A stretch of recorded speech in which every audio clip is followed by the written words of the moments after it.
Retro Racing Reports, Friday night, July 4th, 1969, San Jose Speedway.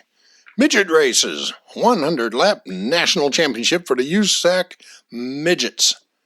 100 laps. Be sure to subscribe, like, and put your comments down below. We have 8 events on the night, from the Trophy Dash all the way through to the main event. And of course, we have those records here. As it happens, the guy featured on the cover, George Benson, winds up winning the main event. USAC Midget News by Ronnie Allen. The USAC Midget Division Traveling Circus returns to San Jose Speedway tonight for their second outing of the season on the high-banked quarter-mile paved oval. Last February's USAC program produced the largest purse in more than a year for the drivers, some $5,300. Word is spread near and far of the large payoff, and drivers from all parts of the country will be on hand for tonight's 100-lapper.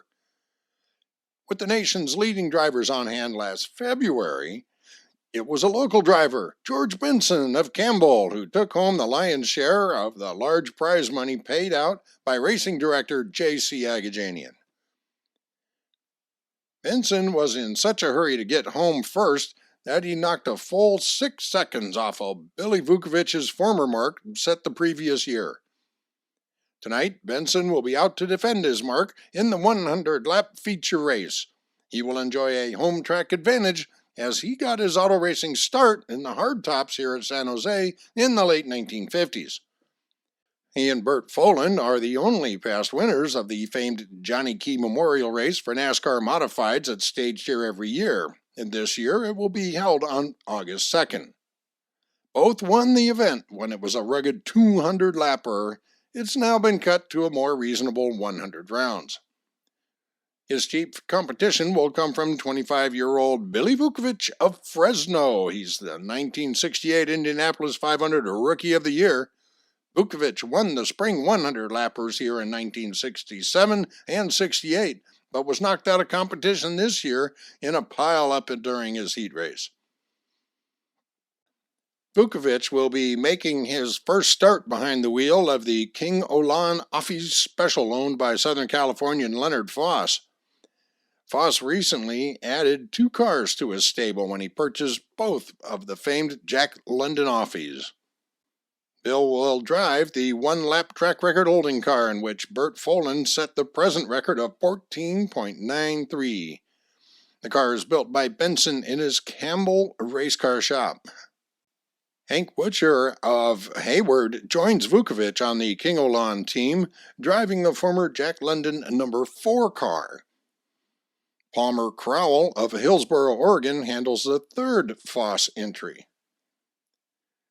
Foland will be back to defend his 1-lap standard with his own Offie-powered machine.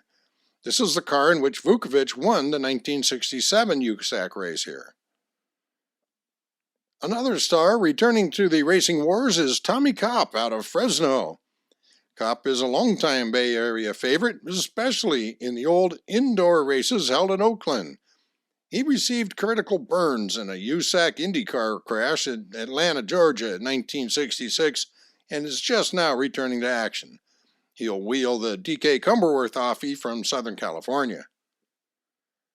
Following tonight's race, USAC drivers will once again head east for the rest of the summer, returning to the West Coast in mid-September for a 50-lap USAC sweepstakes at Stockton, California on Saturday night, September 27th. This will be the night before the annual Golden State 100-miler at the old California State Fairgrounds in Sacramento on September 28th. That'll be when the Indy Stars will race their annual California dirt track outing. So that was the USAC Midget News by Ronnie Allen. Great story there. We have our results. You can see the guys who won along the way. In the main event, the initial leader was car 15 of Jimmy Caruthers. He led the first 6 laps. Then the 98 of Burt Foland led. We have a note here that said he was leading and doing pretty well until he tangled with 2 cars, the 84 and the 10. while he was lapping them. And so he wound up leading lap 7 through 40. And it was George Benson who took over lap 41 through 100. 11 cars were still running at the finish. So be sure to subscribe and like, and put your comments down below. I sure appreciate it.